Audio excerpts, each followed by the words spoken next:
Aloha guys, back again with another Tesla self-driving video, and today we're headed across the island to the Superchargers. But first, let's see if we can escape from this Kahala Mall parking garage.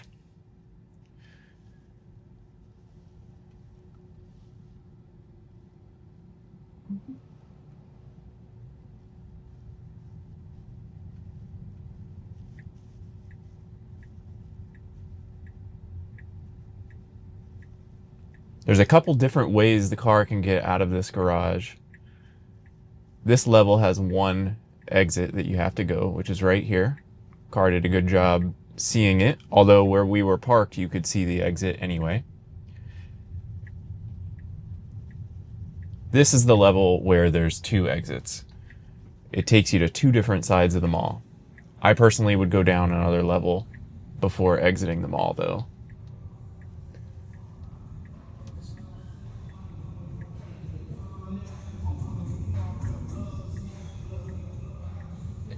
All right, so right here, I'm pretty sure this is a one-way that the car is going down.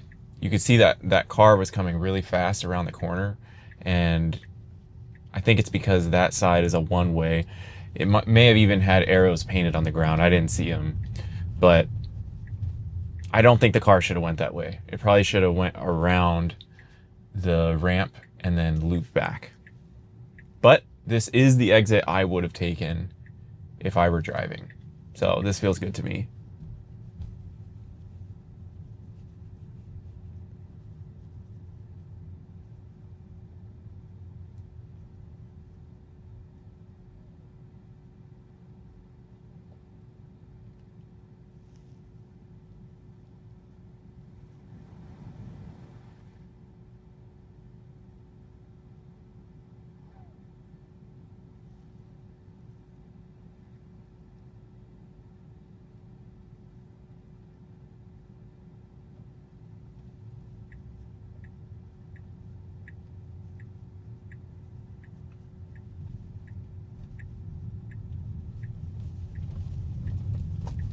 Okay, that was weird. We should have been making a left turn there. We were in the right lane, so I guess it makes sense that we made the right, but it really kind of jerked over at the last second there. Looked like the navigation rerouted as well, so I don't know. This kind of brings up one of my main gripes with self-driving at this point, even with version 13, is the navigation. I really feel like navigation is such a weak point when it comes to the car driving itself, because it feels like all the pieces are there, right? It can drive and do all the actions by itself. Yeah, it's a little choppy right now in version 14. It's not the most comfortable, but we know that it's taking in a lot of different inputs, and Tesla's going to have to figure out how to smooth that out and have the system ready for any of those outcomes, but not reacting every second with the brake pedal or the turn signal to things that might happen or things that it's been trained on in the past but aren't actually happening right now in real life. Navigation, though, is probably 80% of my disengagements at this point. Just today I was driving home and the car was in the wrong lane on the highway.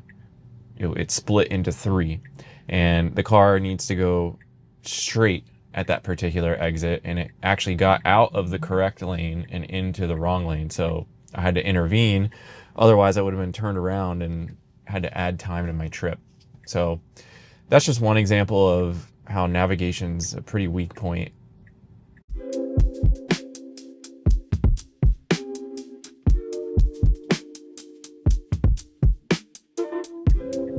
All right, so as this light turns green here, we're about to get on the highway, so I'm gonna bump us up to, let's say, standard. That's usually either standard or chill is where I'm at. But knowing that we probably will have a little bit of traffic here, let's see. Okay, well, actually not too bad, but Typically what I've been having to do is if I know there's traffic, I've got to bump up the speed profile to at least hurry or Mad Max, only because of the lane indecision that the car gives. You know, chill and standard are fine most of the time. Chill's been really great, actually. If it's unconstrained, it usually goes maybe 2 miles an hour over the speed limit. Standard, it's kind of no telling. It almost seems like standard doesn't really have a range. It kind of just moves with whatever the traffic is doing. So, I don't know. Chill has been a go-to for me. And when I'm in a rush, definitely Mad Max comes in handy, but I don't see myself riding around in Mad Max every day. That said, I kind of want to talk about these speed profiles a bit now that we've had them for, a week or two at this point. And I just want to go through them. So chill, or actually sloth, is awesome for those circumstances where you want to be really strict and go the speed limit around schools, maybe around parks where there's a lot of pedestrians and things, on military bases, places where you want to go no faster than the speed limit for sure. That's what sloth is good for. Chill, honestly, chill is good for everyday relaxed driving. Chill kind of feels like a normal calm driver. Nothing crazy, not too slow, just your run-of-the-mill standard driver that's going to get you places but is in no particular rush. Standard, however, that's where they start feeling like they're in a bit of a rush. So here we're waiting for this pedestrian and we've got this white car turning. Kind of felt the brakes and some indecision right there. Definitely maybe about 2 brake taps I felt. So standard, that's where I start feeling the speed profiles starting to feel like they're in a rush. And in my opinion, I don't think standard should feel like it's in a rush. Standard should feel like it's driving maybe 3 to 8 or 9 over the speed limit, and only 8 or 9 over the speed limit when it's trying to pass someone or avoid a situation or something like that. I don't think it should be just blasting away at 9 miles over the speed limit all the time. But that's kind of what it feels like it does now. Like, we're in standard aggressively merging onto the highway. Actually, I like that decision that the car is making. I've been getting a lot of nag lately, and I know other people have said the nag has actually chilled out, and there's plenty of examples out there of people going 10, 20, 30 seconds without nag. But I mean, I am looking straight ahead here. There's nothing in my hands. I do have sunglasses on, but that was never an issue in V13. So I don't know. I kind of feel like with the nag, they haven't made it worse. They've just made it more sensitive to you doing things that it doesn't like. Okay, so we just had about 2 brake taps there. I think because that blue Model Y to our right kind of slowed down for some reason, and the car picked up on that.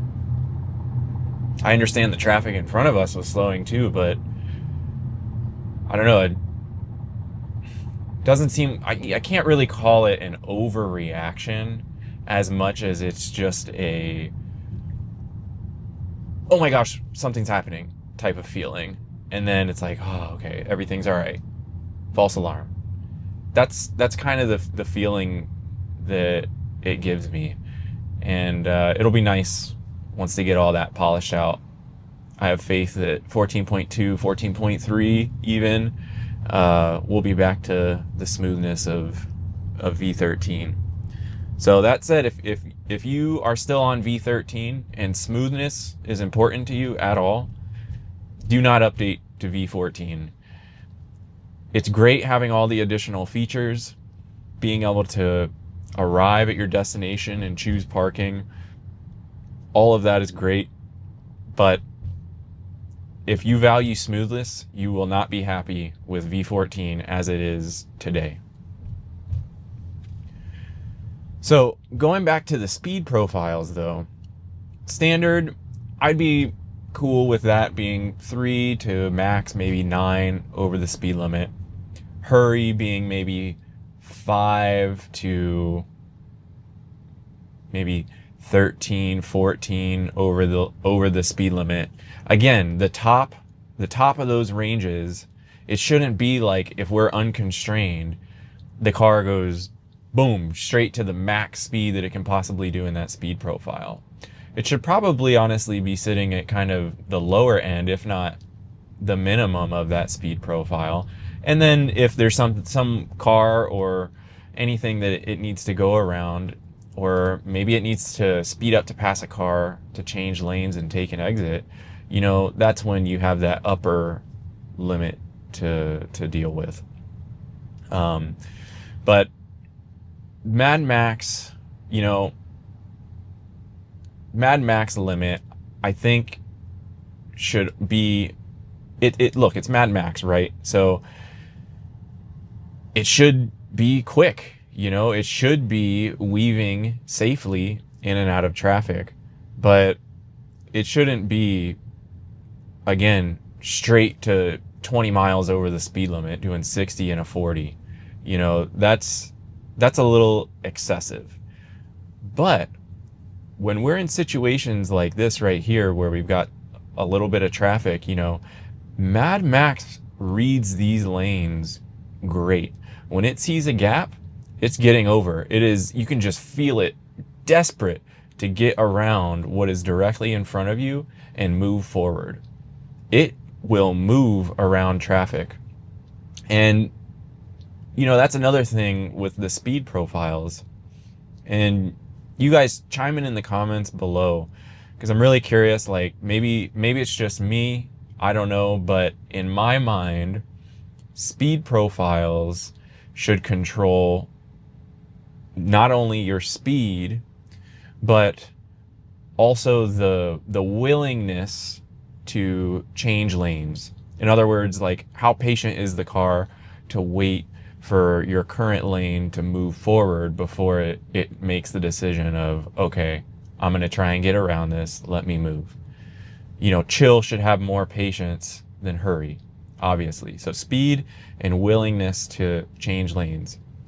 What I don't think the speed profiles should account for is assertiveness in making that lane change, or the length of time that the turn signal is on before you get over, or size of the gap that you require in order to get over. Because there are plenty of times where, like I said, I've been riding around in chill and there's 2 or 3 car lengths behind me before the car in the next lane over, and FSD's trying to get over, and our path planner is just a squiggly line. The steering wheel is jerking, it wants to get over, and then oh no, it can't do it, and then it'll attempt it 2 or 3 times until the other car just gets tired of it and passes us. So I don't think that just because you're in chill or sloth even, it should be hesitant in pulling the trigger to get over. I just think it should be more willing to ride your current lane out before it says, okay, enough is enough, I'm going to try and get over. Does that make sense? Like, I don't know, what do you guys think? I would like to see it where speed profiles determine speed, and they determine the patience with your current lane, but across all speed profiles, the thing that should feel the same is assertiveness in getting over. So in other words, if we were going to get over right here, there's plenty of room, right? The car should not turn its blinker on and blink 15 times and the steering wheel wiggling in chill to get over, you know, because in Mad Max, the blinker might blink 3 to 5 times and then it's going to move over. Regardless of what speed profile you're in, I would like to see, once the car determines I'm getting over, there's a gap, blinker maybe blinks for 2 to 5 times, boom, move into the lane. As it sits now, it definitely varies amongst the speed profiles, and V13, it was just like this everywhere too. And I talked about this in my last video. I'll link it up in the top right corner for you if you didn't see it. But it feels like the car basically turns on the turn signal, and then it's like, okay, where's a gap? And then once the gap is there, it moves into it. The only time, whoa, so that bus just kind of darted into our lane, and I didn't feel like V14 overreacted at all there, actually. It did brake, but it was not a jerky brake. It was smooth. It wasn't a hard stomp. It was the perfect amount. So good job there, Tesla. You did a good job. Like, how can it handle a situation like that and not overreact? But we're at a 4-way stop with no one else there, and it's tapping the brakes 3-4 times. I don't know. That's kind of crazy to me. It's just like the windshield wipers. Like, see, why are we tapping the brakes there? This guy has his turn signal on to get over, but we're moving at a speed which tells me the car decided let's pass him. So let's pass him then. Why are we tapping the brakes? It's causing confusion to the drivers behind us, but also the driver that's potentially trying to get over with their turn signal on. But I don't know, it's amazing this car can do what it's done so far. Even, I mean, I haven't touched the wheel at all. Yeah, there's been some things I might do differently, but I haven't had to do anything, and we've been safe this whole time. Yet we still get dry wipes. So it's kind of a interesting situation that we're in here. But as we make this exit, let's kind of wrap up our discussion of speed profiles a bit. You know, like I said, Mad Max is too extreme. Sloth, I don't know if going the speed limit is necessarily sloth. I think that's more like a chill type thing. But hey, the gamut is just so wide. You know, I think they are on to the right track with these speed profiles in V14, but let's just shrink down the gamut a little bit proportionally through all the speed profiles. You know, don't make Mad Max so far out and hurry so far out. Got a brake tap there. This guy didn't really move, but we tapped the brakes. And you know, sloth can kind of stay where it is. So maybe it's more of just a shrinking to the left a little bit. You know, standard on up, I think can come down, and the range can narrow with respect to speed. This feels pretty good though. You know, we're in standard doing 40 and a 35, and you can see all these cars on the left of me are just passing. You know, people fly down this road. But 40 and a 35, I can agree that that's pretty standard for a human driver. So I think they're onto the right thing with these speed profiles. With regard to the speed limit that each of them does, let's kind of shrink that down a little bit and compress it to the left. Make everything just a little bit slower. Maybe on that top end of Mad Max, about 5 miles an hour slower, and at the standard level, maybe, you know, 3 miles an hour slower. And what's really important is we need the same amount of of assertiveness in decision making when it comes to lane changes in every profile. If the car's blinker is on and there's a gap, move into the gap. You should be moving into the gap with just as much assertiveness in chill as you do in Mad Max. Now, maybe in Mad Max, you accelerate on a steeper curve into the gap, versus chill, maybe you just move into the gap and, ride with the flow of traffic from there. But as far as crossing over that dotted line, once the decision's made, it needs to go, unless it sees danger. So, yeah, you guys tell me what you think. I think they're onto something with these speed profiles. I do think overall they're improved, and it's good that we can actually see a delineation from each of them. Like, it's not all just the same thing, but from standard up is a little extra in my mind. Also, I don't know, do you think that we need 5 speed profiles? I was thinking about that the other day. Like, at what point is it too many? You have maybe in a different world, maybe you have like a speed limit, so sloth mode. Maybe you have a chill, a standard,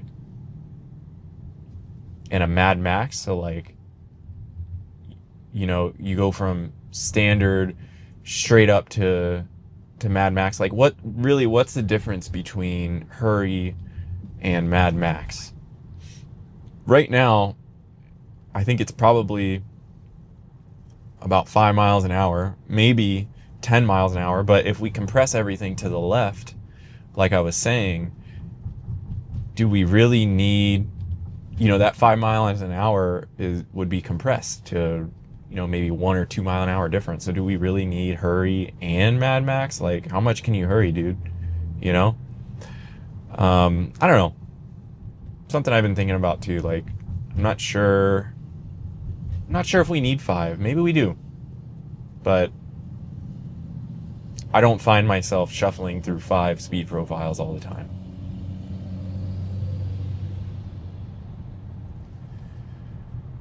With regard to Robotaxi, though, I'm just thinking you get into the back and you select a speed profile, or better yet, maybe you just get into the back and the car just drives normally at a normal pace, and in the app it gives you an expected time, so you can budget that time beforehand.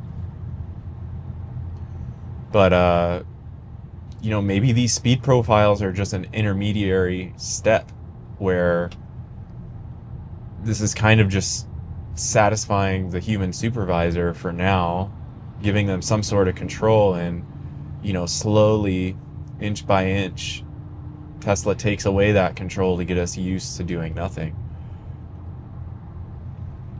Because, make no mistake, just because the car can do it and can do it safely doesn't mean that people are going to be ready to get in the car and just give up all their control and let the car do it for them.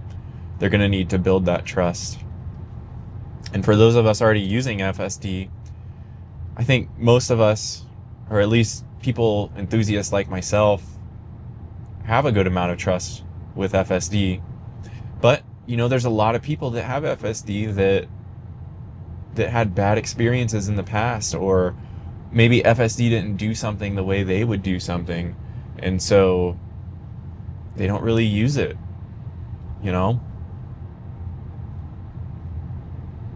The speed profiles is a way to give them a little bit of control.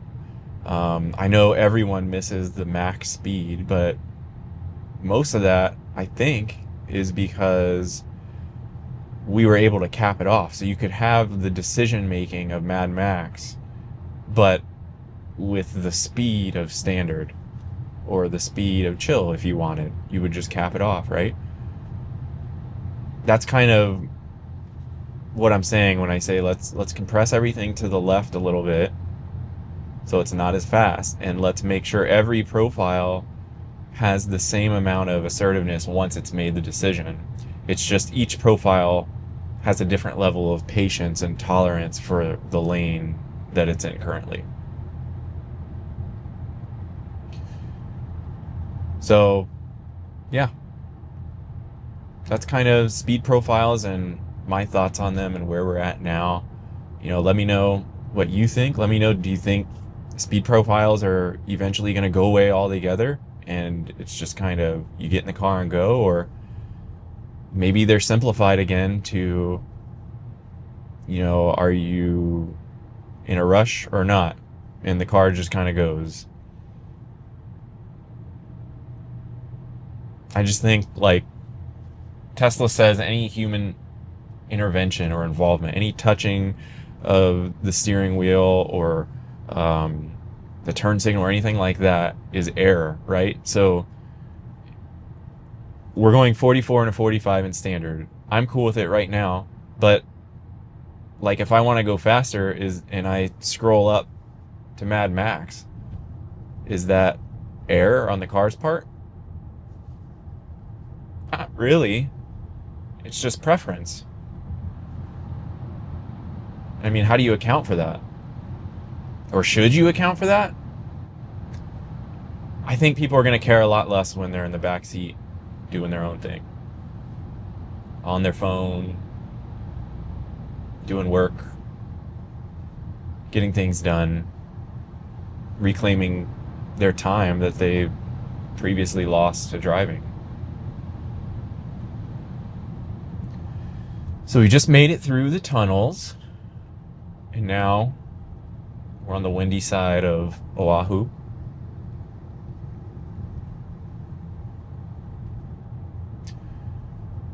Driving pretty good. I would say all of the highway driving the car has done so far has been great. Let me know if you guys had any complaints. My big complaint right now is this nag. I don't know what. Here, maybe let me take off my sunglasses.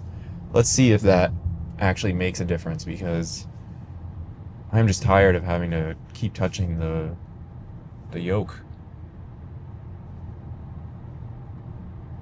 Looking straight ahead at our path.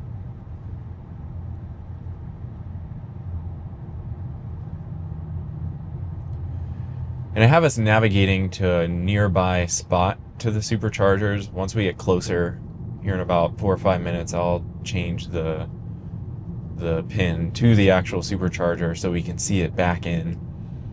I just didn't want to be preconditioning this whole time.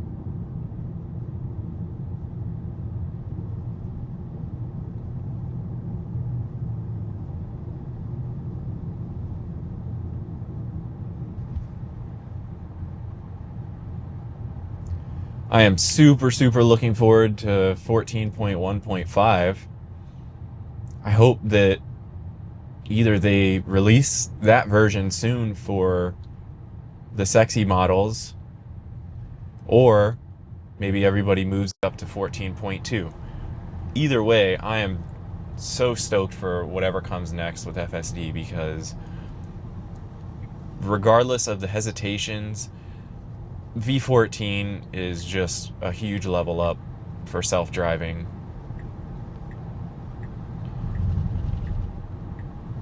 There are so many situations that V13 would never be able to do that V14 does on the daily consistently.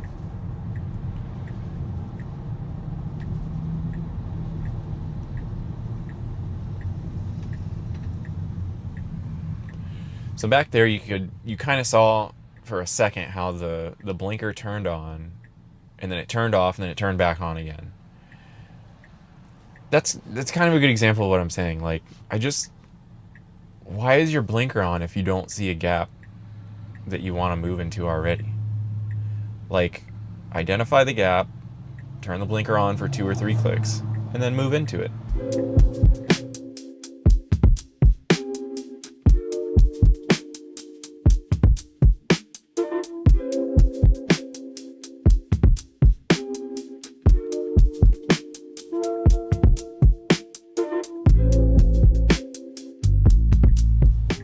Did you guys hear that we're getting new icons for the display? Like for garbage trucks and ambulances, which I was asking for a couple of videos ago. Buses, like school buses, I think. There's even like a person with a stroller, all kinds of stuff. I'm super excited for that. I think, again, in this middle period where we are supervising the car, it is super insightful to see what's going on and what the car sees and what the car is interpreting, so that as a supervisor you can be ready for the expected behavior that the car is going to do. I'm super excited to get those. Maybe they'll come 14.2. We'll see. If you're still watching, thank you so much. If you could, drop a like, hit that subscribe button, throw me a shaka in the comments. Let me know what you think of this drive, or if there's somewhere else you'd like to see me go.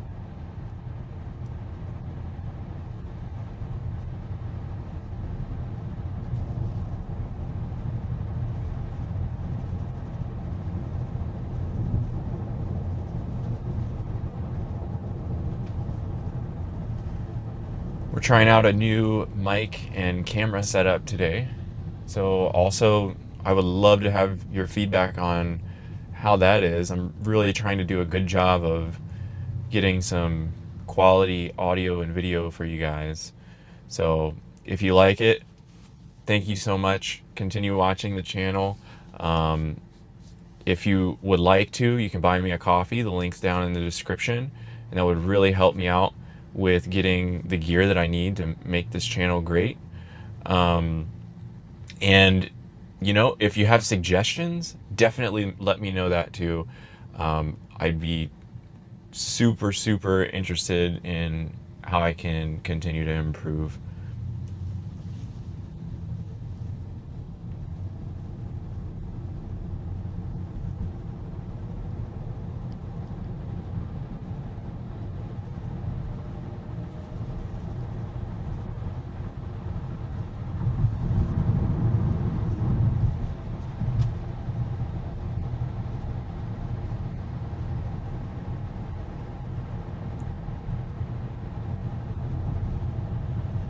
All right, so we're coming up close to our destination. I'm gonna go ahead and put in the superchargers now.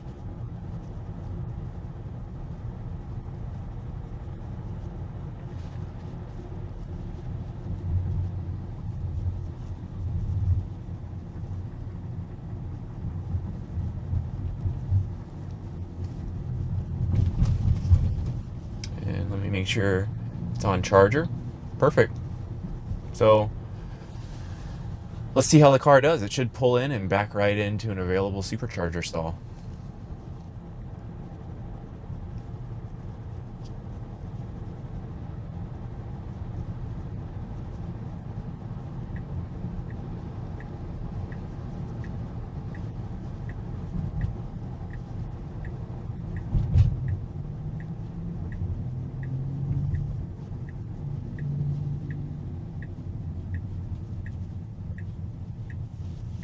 Great job, nice and smooth through that right turn.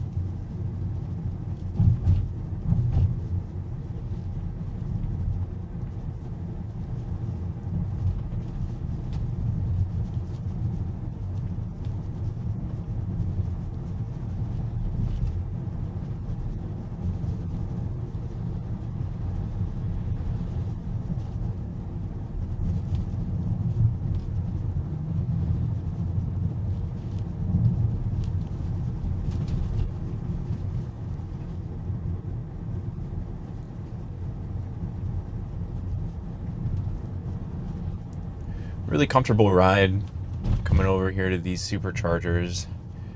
The only thing, you know, still, as everyone knows, is those brake tabs. If those were gone,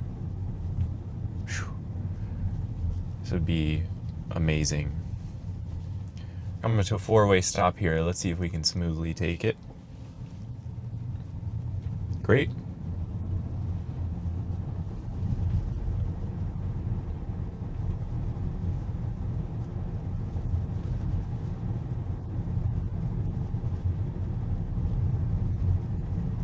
You know, I heard someone say that if you tap this preconditioning battery for fast charging, it stops the car from preconditioning. Is that true? I don't think it is. I think it just dismisses that message, but if you guys know for sure, let me know, because that's useful, especially when making these videos. Then I wouldn't have to change the pin at the last minute, but I don't really want to precondition for 30 minutes on the way over here when I'm not going to supercharge. That would be cool if there was an option like that.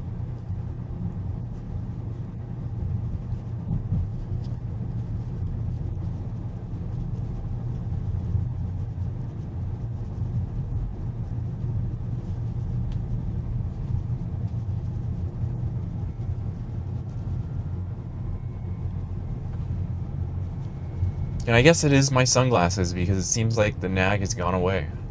Huh. They never did that in V13. I wonder what it is about my sunglasses in particular.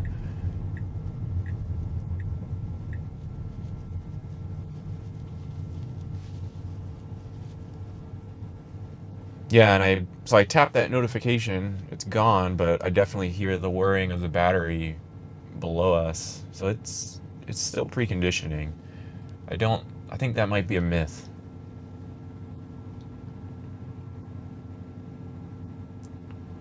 Looks like we've got some open superchargers over there. Always like to see the car, how smoothly it just approaches and then backs into spots. It would be cool if we could choose, pull straight in or back up, Again, I don't know if that's actually useful in a world of autonomy, right? Because I don't really care how you park as long as you park and give me room to get out. But for the time being, we're level 2 autonomy and I'm supervising. I'd like to have the option. Do I want to pull in straight or back up? It makes sense with the superchargers, just back straight up.